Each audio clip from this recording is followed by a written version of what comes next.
कहते हैं दिल्ली दिलबरों की है, दिल जलों की है। कहते तो ये भी हैं कि दिल्ली दिल फरेबों की भी है। और लकी यानी कि लक्ष्मण लाल अग्रवाल में ये सारे गुण मौजूद थे।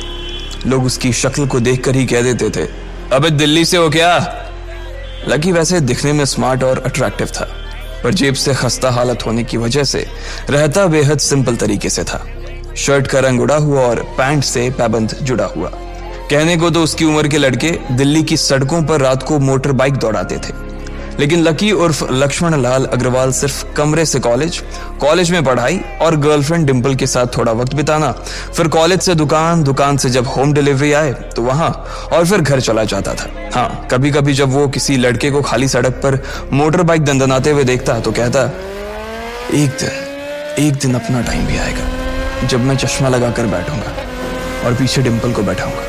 देखना, जब वो मेरी कमर में अपना हाथ कसेगी और मैं तेजी से मोटरसाइकिल को इंडिया गेट के आसपास दौड़ाऊंगा तो सारे दिल्ली का दिल हम दोनों को देखकर जलेगा। दुकान में रखा हुआ बर्नॉल भी काम नहीं आएगा। लकी ने कहा और अपने हाथ में बर्नॉल की क्रीम को दबा दिया। जैसे ही उसने क्रीम को दबाया, उस क्रीम बाहर आ गई। अबे गाधे, क्या कर रहा है? वो कोई स्पंज की गेंद है क्या जो उसे दबा रहा है? दुकान के मालिक ने उससे फटकारते हुए कहा और उसके सर पर एक चपत लगा दी। Sorry sir. लकी ने अपना सिर बचाते हुए कहा। वो खरोल बाग में स्थित एक छोटी सी मेडिकल स्टोर पर काम करता था। उसकी दुकान का नाम था चमन मेडिकल स्टोर और उसके ओनर का नाम था चमन लाल। लकी पिछले 5 साल से इन्हीं की दुकान पर काम कर रहा था। यहाँ इस छोटी सी शॉप पर काम करना उसकी मजबूरी थी। लाइफ में कंगाली की वजह से उसे कॉलेज में पढ़ाई पूरी करने के लिए पार्ट टाइम जॉब करना था। उसने कई अच्छी जगह अच्छी तनख्वाह की नौकरी ढूंढी पर नहीं मिली और वो इस मेडिकल स्टोर पर ही अटक गया। गधे, अब इसके पैसे क्या तेरा बाप भरेगा? कटेगा। इसका पैसा भी तेरी तनख्वाह से कटेगा और एमआरपी से डबल रेट में कटेगा। चमन ने अपने दांतों को किचमिचाते हुए कहा। गुस्से की वजह से उसकी नाक फूल गई थी और लकी की सांसें। उसने घबराते हुए ओनर से पूछा, एमआरपी से डबल क्यों सर जी? ताकि अगली बार से ऐसी कोई हरकत करने से पहले तू डबल बार सोचे। चमन ने कहा और उसके हाथ से ट्यूब छीन ली। उसका जी तो चाह रहा था कि वो लकी की खोपड़ी पर एक और बार अपना हाथ साफ कर ले, लेकिन उससे पहले ही दुकान का फोन बजने लगा। फोन की घंटी बजते ही लकी को वहां से निकलने का मौका मिल गया और वो भागते हुए फोन उठाने के लिए चला गया। हेलो जी, करोल बाग के बेस्ट मेडिकल चमन मेडिकल स्टोर से बोल रहा हूं, बताइए क्या काम था? ये लकी की पेटेंट लाइन थी। चाहे कहीं से भी फोन आए, लेकिन उसे फोन पर बस यही बोलना था। जैसे ही इधर लकी ने अपनी बात कही, उधर से जवाब आया, मैं ब्लूमिंग नाइट होटल के कमरा नंबर 303 से बात कर रहा हूँ। एक छोटा सा ऑर्डर है, नोट करो और जल्दी से होटल पर डिलीवर करवा दो। वो एक लड़के की आवाज थी। उसकी आवाज में काफी भारीपन और एक अजीब सी जल्दबाजी थी। जैसे ही लकी ने वो आवाज सुनी, पता नहीं क्यों उसे वो आवाज जानी पहचानी सी लगी। जी सर, बताइए आपका क्या ऑर्डर है? हाँ तो लिखो, हार्ट प्ले के 2 पैकेट और 1 पैकेट टिश्यू। लकी, जो कि अपना पेन लेकर खड़ा था, हार्ट प्ले का नाम सुनते ही झिझक गया। असल में हार्ट प्ले नाम का एक कंडोम आता था और इसलिए उसका नाम सुनते ही लकी शर्मा गया था।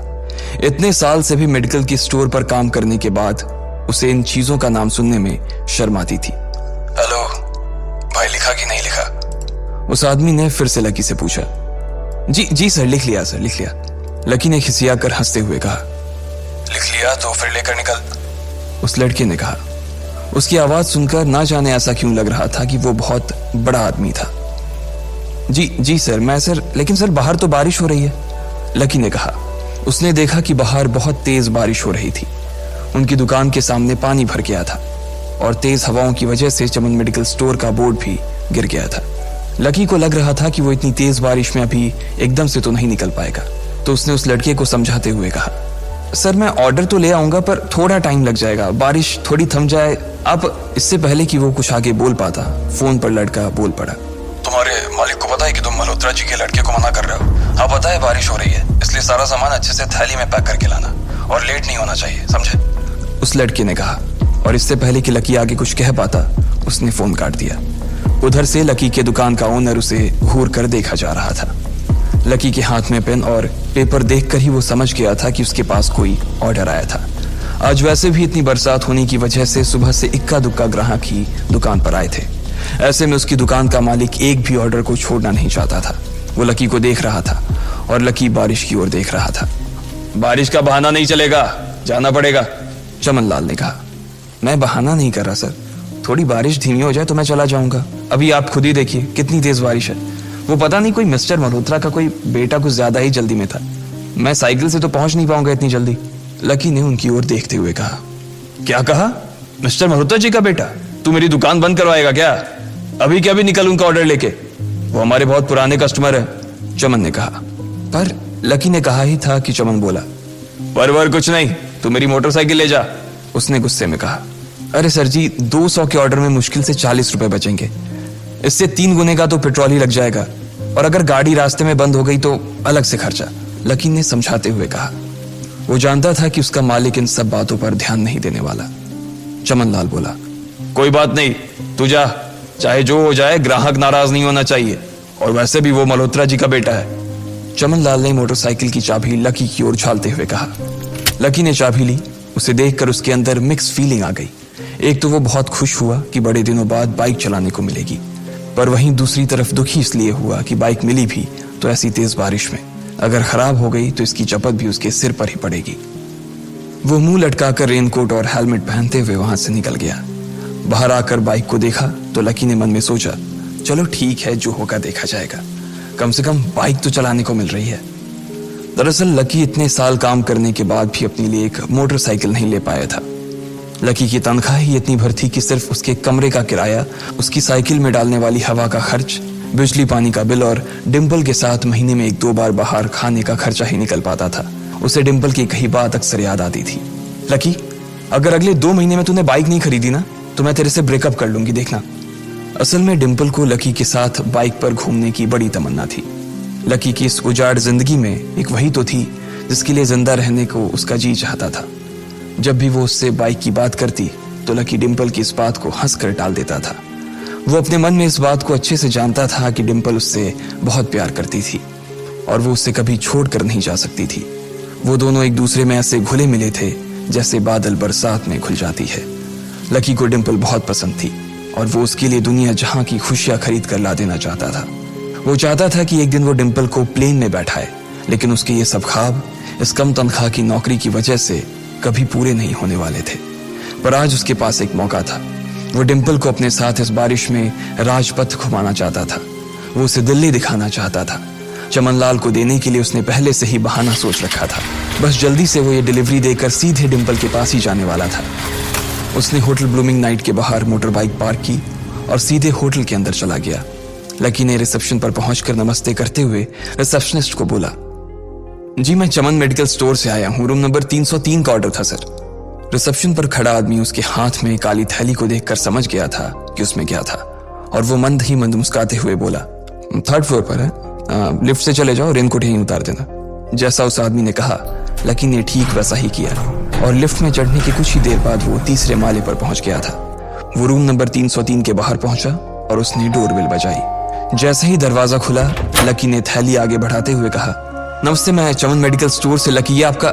इससे पहले कि लकी आगे कुछ कह पाता उसकी आंखें फटी की फटी रह गई थी। उसने अपने सामने जो देखा उसके बाद उसे ऐसा लगा कि बंद छत के नीचे भी उसके ऊपर आसमान से आकर एक जोरदार बिजली गिर गई थी।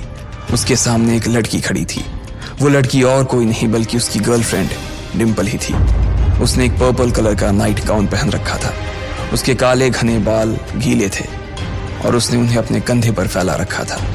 उसकी खुशबू से ही ये चीज साफ पता चल रही थी कि वो अभी अभी नहा कर आई थी। डिंपल, तुम यहाँ क्या कर रही हो? लकी को अपनी आंखों पर विश्वास ही नहीं हो रहा था। उसने 2 बार अपनी पलकें झपका कर देखा, लेकिन दोनों बार ही उसे अपने सामने डिंपल ही नजर आई। तुम यहाँ क्या मेरा पीछा करते हुए आए हो लकी? डिंपल ने उल्टा उसी के ऊपर पलटवार करते हुए कहा। लकी को देखकर उसके दिल की धड़कन भी तेज हो गई थी। उसे उम्मीद नहीं थी कि लकी यहाँ आ जाएगा। उसने ना तो सुबह से उसे फोन किया था और ना ही उसके मैसेज का कोई जवाब दिया था। वो अपने मन में सोचकर बैठी थी कि वो अगले दिन खुद ही उससे मिलकर बोल देगी कि उसकी तबीयत खराब थी। डिंपल बेबी, क्या हो गया? किससे बात कर रही हो? अचानक से एक गबरू जवान सा लड़का दरवाजे के पास आकर खड़ा हो गया था। उसने बनियान पहन रखी थी। लकी उसे पहचान गया था। साले राहुल के बच्चे, तेरी हिम्मत कैसे हुई मेरी डिंपल को हाथ लगाने की? लकी ने जैसे ही राहुल को देखा उसके तन बदन में मानो आग सी लग गई थी। वो उसे इस वक्त इतना बुरा मारना चाहता था, इतना बुरा पीटना चाहता था जिसकी कोई हद सीमा नहीं थी। लकी जिस कॉलेज में पढ़ता था, राहुल और डिंपल भी उसी में पढ़ते थे और वो कॉलेज राहुल के फादर का ही था। डिंपल ने राहुल के पिता की एक कंपनी में जॉब पकड़ ली थी और राहुल उस पर बहुत लाइन मारता था। लकी ने 1-2 बार डिंपल को उससे दूर रहने के लिए भी कहा, लेकिन डिंपल ने उसे यह कहकर टाल दिया था कि वो सिर्फ अच्छे दोस्त थे। आज भी इससे पहले कि वो आगे बढ़ता, डिंपल उन दोनों के बीच आ गई। रुक जाओ, डिंपल ने गुस्से में कहा और लकी के सीने पर हाथ रखकर उसे रोक दिया। लकी लंबी सांसें ले रहा था और कुछ ही सांसों के बाद उसका गुस्सा शांत हो गया। अब डिंपल के पास भी छुपाने के लिए कुछ नहीं था, इसलिए उसने लकी से कहा, लकी, आज से तुम्हारा और मेरा ब्रेकअप। ब्रेकअप? लकी के पैरों के नीचे से जमीन खिसक गई थी। उसकी आंखें नम हो गईं। लकी को उसकी बातों पर विश्वास नहीं हो रहा था। उसने डिंपल की ओर देखा और बोला, डिंपल, हम पिछले 1 साल से एक दूसरे के साथ हैं और तुम हो कि मुझसे ब्रेकअप करना चाहती हो? अरे मैं तो तुम्हारे लिए नई बाइक लेने वाला था। चल रहने दे, आज ही याद आई है तुझे बाइक की। अरे तेरे पास मुझे बाहर घुमाने के लिए, खिलाने पिलाने के लिए पैसे तो है नहीं। तू कहां से लेगा बाइक? और अगर ले भी लेगा तो उसमें पेट्रोल कहां से डलवाएगा? तेरी 8,000 रुपए महीने की नौकरी, उसमें होगा ये सब? लोग हंसते हैं मेरे ऊपर जब मैं सरोजनी में तेरे साथ घूमती हूँ। मैं ऐसी लाइफ नहीं जीना चाहती लकी। मैं तेरी तरह गरीब नहीं रहना चाहती। तूने मुझे फंसाया था, उल्लू बनाया था तूने मुझे, इसलिए मैंने राहुल से मैचअप कर लिया है। आज से यही मेरा बॉयफ्रेंड है, डिंपल ने गुस्से में कहा। अच्छा, तो बेबी ये है तुम्हारा वो बेकार सा एक्स बॉयफ्रेंड? राहुल ने पूछा और डिंपल के बगल में आकर खड़ा हो गया। फिर उसने लकी के हाथ से थैली उठाई और उसमें से हार्ड प्ले का पैकेट निकालकर उसे चिढ़ाने के लिए उसे हवा में लहराने लगा। बाप रे, इससे बदकिस्मत इंसान इस दुनिया में और कौन होगा?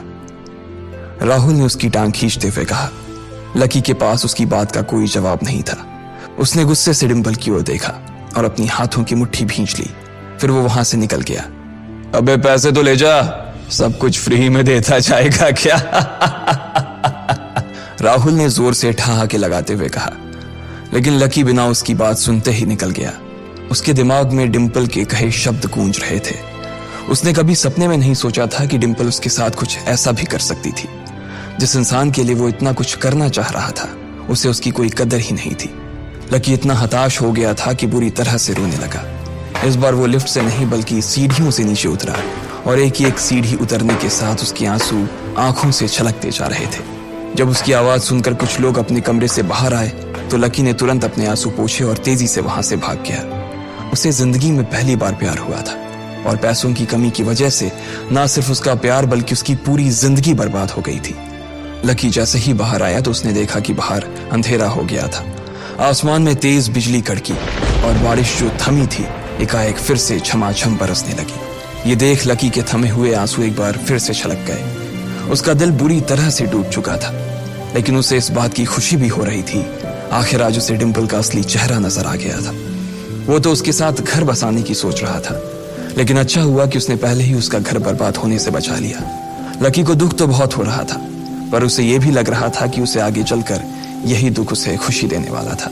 लेकिन एक चीज थी जो लकी को परेशान कर रही थी, वो थी उसकी माली हालत। उसकी जेब इतनी तंग थी कि उसे फटी हुई जेब की पैंट पहनकर घूमना पड़ता था। कभी कभी तो लकी सिर्फ रोटी खाकर दिन काट लेता था। वो कब से कोशिश कर रहा था कि कोई अच्छा काम पकड़ सके, लेकिन उसे कोई काम देने को राजी नहीं था। उसने टूटे हुए दिल को दिलासा देते हुए मन में सोचा कि डिंपल पर खर्च होने वाले पैसे बच जाने से शायद उसके हालत सुधर जाएंगे, पर फिर भी वो रातों रात रईस नहीं हो जाने वाला था। उसने ऊपर आसमान की ओर देखा और जोर से चिल्लाया, अगर इतना ही अनलकी बनाना था तो फिर नाम लकी क्यों रखा भगवान? वो जितनी जोर से चिल्ला सकता था उतनी जोर से चिल्लाया। उसकी आवाज से आसपास खड़े लोग एक बार तो डर गए थे। लकी ऊपर ही देख रहा था और उसके आंसू बारिश के पानी के साथ मिल गए थे। जैसे ही वो फूट कर रोने को था, तभी उसके फोन पर एक मैसेज आया। जैसे ही लकी ने अपना फोन निकालकर उस मैसेज को पढ़ना शुरू किया, उसकी तो आंखें ही चमक गई। अचानक उसके आंसू हंसी में बदल गए और वो जोर जोर से वहीं सड़क पर नाचने लगा। उस मैसेज में लिखा था, परिवार की रिसर्च और परिवार के निर्णय के हिसाब से अग्रवाल परिवार का वारिस लक्ष्मण लाल अग्रवाल उर्फ लकी ने गरीबी अभ्यास की परीक्षा को पास कर लिया है और आज से ही वो उस जमीन और उस जायदाद का मालिक हो जाएगा जो परिवार ने उसके नाम कर रखी थी। ये एक ऐसा मैसेज था आखिर कौन था लकी? क्या थी उसकी असलियत? और वो कैसे रातों रात ही अनलकी से लकी हो गया था? आपको क्या लगता है, क्या होंगे इन सभी सवालों के जवाब? कमेंट बॉक्स में कमेंट करके जरूर बताएं। और सभी सवालों के जवाब को जानने के लिए सुनते रहिए इंस्टा मिलीनियर सिर्फ पॉकेट FM पर।